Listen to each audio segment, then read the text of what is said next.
Hello எல்லாத்துக்கும் வணக்கம். இன்னைக்கான வீடியோ என்னன்னு பார்த்தீங்கன்னா, நம்ம தமிழ்நாட்டு அரசியல் தில்லுமுல்லை தான் நம்ம பற்றி பேச போகிறோம். இப்போ பாஜக வந்து ஏடிஎம்கே கூட கூட்டணி வச்சிருக்கு. ஸோ பாஜக வந்து 35 தொகுதி கேட்டதா ஏடிஎம்கே எடப்பாடி வந்து 27 தொகுதியாக அவருக்கு பிரித்து கொடுத்துருக்காங்க. இது வந்து 20ஆம் தேதி வந்து அஃபிஷியலாக வந்து சைன் பண்ணுவாங்க. அடுத்து பார்த்தீங்கன்னா, தமிழ்நாட்டு முதலமைச்சராக இருந்தவர் இதற்கு முன்னாடி உங்கள் கனவை சொல்லுங்கள்ன்ற மாதிரி மக்களுக்கு ஒரு கருத்து எடுத்து வச்சிருந்தாங்க. இதை தொடர்ந்து வந்து நம்ம சி.வி. சண்முகம் என்ன சொல்லியிருக்காருன்னா, தமிழ்நாட்டு மக்கள் ஆள் நிறைய கேட்பாரு. அது எல்லாத்தையும் இந்த முதலமைச்சரா இருந்தவர் பண்ணி கிழிச்சிடுவாரா? அப்படின்ற மாதிரி ஒண்ணு சொல்லியிருந்தார். அதுக்கு ஒரு எக்ஸாம்பிளா என்ன சொல்லியிருந்தாருன்னா, நான் தமிழ்நாட்டு முதலமைச்சர் வந்து நான் அவர்கிட்ட கேட்கிறேன். எனக்கு நயன்தாரா வேணுன்றேன். அவர் நயன்தாராவை செட் பண்ணி கொடுப்பாரா எனக்கு? அப்படின்ற மாதிரி கேட்டிருந்தாங்க. ஸோ இந்த மாதிரி ஒரு சில கொஸ்டின்லாம் மக்கள்கிட்ட வரும்ன்றது அவருக்கு தெரியாதா? அப்படின்ற மாதிரி ஒரு பேச்சு போயிட்டு இருக்கு. இதற்கு இடையில மக்களுக்கு இதன் மூலியமா நிறைய பயனும் அடைஞ்சிருக்காங்கன்றதுதான் என்னுடைய கருத்து. இப்ப இருக்கிற ஏடிஎம்கே எடப்பாடி பழனிசாமி அவர்களுக்கு தமிழ்நாட்டு மேல இப்பதான் அக்கறை வந்திருக்குது. என்னன்னு தானே கேக்குறீங்க? இப்போ வந்து ரீசெண்டா எலெக்ஷன் வர்றதுனால நிறைய போராட்டம் பண்ணிட்டு இருக்காரு.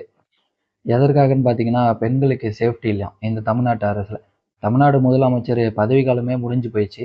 இப்போ வந்து தமிழ்நாட்டு முதலமைச்சரை வச்சு குற்றம் சாட்டிட்டு இருக்காரு எடப்பாடி அவர்கள். மின்சார கட்டணம் உயர்த்திட்டாரு, பெண்களுக்கு சேஃப்டி இல்லை. ஏன்பா எடப்பாடி, உங்களுக்கே ஒரு இதுவா தெரியலையா? இத்தனை நாளா பாஜக கூட கூட்டணி வச்சுக்கிட்டு இப்போ வந்து தமிழ்நாட்டு அரசை எதிர்த்து போராடுறீங்க. இதெல்லாம் தமிழ்நாட்டு மக்கள் நம்புற மாதிரியே இருக்கிற மாதிரி எனக்கு ஒன்றும் புரியல. இத்தனை நாளா போராடி இருந்தா கூட ஏதோ மக்கள் நம்பியிருப்பாங்க. தமிழ்நாட்டு முதலமைச்சர் பதவியே முடிஞ்சு போச்சு. இப்போ வந்து அவரை எதிர்த்து போராடுறீங்க. இதுல எந்த விதத்துல லாஜிக்கா இருக்குன்றது எனக்கு ஒரு கருத்துமே உங்களை பத்தி எனக்கு புரிய வரல. அடுத்து பார்த்தீங்கன்னா, இதை தொடர்ந்து நம்ம கடலூர்ல வந்து அன்புமணியும், தஞ்சாவூர்ல டிடிவி தினகரனும், நெல்லையில தமிழிசை செந்தராஜனும், மதுரையில நாக நாகேந்திரனும் போராடிட்டு இருக்காங்க. இதை தொடர்ந்து தமிழ்நாட்டு அரசை எதிர்த்து. ஸோ இவங்க எல்லாருக்கும் நான் ஒன்று என்ன சொல்றேன்னா, இத்தனை நாளா தமிழ்நாட்டு அரசு திமுக ஆண்டுட்டு இருக்கும் போதே இவ்வளோ நாளா ஒரு எதிர்த்து போராடி இருக்கலாம். அவங்கள எதிர்த்து பதவிக்காலம் முடிஞ்சு அவங்களுக்கு என்ன பவர் இருக்கு? அவங்கள எதிர்த்து எதற்காக போராடணுன்றது தான் என்னுடைய கேள்வியா இருக்கு. திமுக அரசு வந்து இப்போ ஒரு சில போராட்டம் அவங்க பண்ணிட்டு இருக்காங்க. ஆல்ரெடி நான் சொல்லியிருந்தேன், பாஜகவை எதிர்த்து ஆர்ப்பாட்டம் பண்ணிட்டு இருக்காங்க. இது போல பண்ணிட்டு இருக்காங்க. சிலருமே சொல்லியிருந்தாங்க, அது ஒரு ஃப்ராடுக்காக பண்றாங்க. ஜஸ்ட் ஒரு ஓட்டுக்காக பண்றாங்கன்ற மாதிரி. ஸோ எல்லாருமே ஓட்டுக்காக தான் நம்ம எலெக்ஷனை பொறுத்த அளவுக்கு பண்றாங்கன்றது தமிழ்நாட்டு மக்களுக்கு என்னைக்கு புரிய வரும்ன்றது எனக்கு இன்னும் தெரியல. இப்போ இந்திய தேர்தல் ஆணையம் படி ஒரு நபர் வந்து 50,000க்கு மேலே எடுத்துட்டு போகக்கூடாது. ஸோ அதை மீறி நீங்கள் எடுத்துட்டு போனீங்கன்னா போலீஸ் வந்து அதை பறிமுதல் செய்தாங்கன்னா உங்களுக்கு திருப்பி அந்த அமௌண்ட் வர்றதுக்கே கஷ்டமாக தான் இருக்கும். ஸோ எல்லாருமே சேஃபாக டிரான்சாக்ஷன் ஆன்லைன் மூலியமா வச்சுக்க பாருங்க.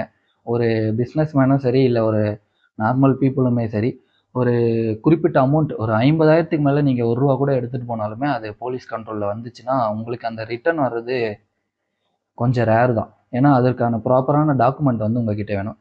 இதை தொடர்ந்து வந்து ஒசூரில் வந்து 2.34 crores வந்து பறிமுதல் செய்யப்பட்டிருந்தது. அதே சமயம் நம்ம விருதுநகர்லையும் 90 lakhs வந்து தங்க நகை வந்து கைப்பற்றப்பட்டது போலீஸ் மூலியமா. ஸோ இவங்களுக்கு வந்து ஒரு டாக்குமெண்ட் இல்லாதன்றதுனால அவங்களுக்கு ரிட்டர்ன் அந்த பணமும் சரி, இந்த நகையும் சரி அவங்களுக்கு போலீஸ் மூலியமா வந்து கொடுப்பாங்களான்றது ஒரு கேள்விக்குறியாக தான் இங்கே போயிட்டு இருக்கு. அடுத்து பார்த்தீங்கன்னா, நம்ம திமுக வந்து மதிமுகவுக்கு 5 தொகுதிகள் வந்து சீட்டு கொடுத்திருந்ததா நம்ம ஆல்ரெடி ஒரு வீடியோவில் பேசியிருந்தோம். இதை தொடர்ந்து வந்து சில கருத்துக்கள் வந்து மதிமுக மேல உங்களுக்கு வந்து சரியான பதவி இல்லை, உங்களுக்கு வந்து சரியான பாதையில போல அப்படின்ற மாதிரி சில பேர் சொல்லியிருந்தாரு. அதற்கு வைகோ வந்து என்ன சொல்லியிருந்தாருன்னா, நாங்க வந்து 5 ஓட்டுக்காகவும் சரி, இல்லை 5 தொகுதிக்காகவும் நாங்க வந்து நிக்கல. எங்களுடைய சரியான பாதை திமுக அப்படின்றதுனால தான் நாங்க திமுகல போய் கூட்டணி வச்சிருக்கோம். ஸோ எங்களுக்கு நாங்க 5 தொகுதின்றதை நாங்க கம்மியாலாம் பார்க்கல. அதுவே எங்களுக்கு ஒரு உரிமையா தான் நாங்க பார்க்குறோம் அப்படின்ற மாதிரி ஒரு கருத்தை எடுத்து வச்சிருந்தாரு. அடுத்து பார்த்தீங்கன்னா, இப்போ சிலிண்டர் வந்து மக்களிடையே வந்து பற்றாக்குறையா போயிட்டு இருக்கு. இந்த மோடிஜி வந்து அதற்கான பதில் இன்னுமே நம்ம தமிழ்நாட்டு அரசுக்கு நிதியும் சரி, அதற்கான வழியுமே இன்னும் வகுக்காம இருக்கு. நம்ம நிறைய பேசியிருந்தோம். இதுல வந்து என்னன்னு பார்த்தீங்கன்னா, ஆரணி அருகே வந்து சிலிண்டர் தட்டுப்பாடு வந்து அடிதடியாவே மாறி இருந்தது இப்போ. அந்த வீடியோவுமே நான் உங்களுக்கு போட்டு காட்டுறேன்.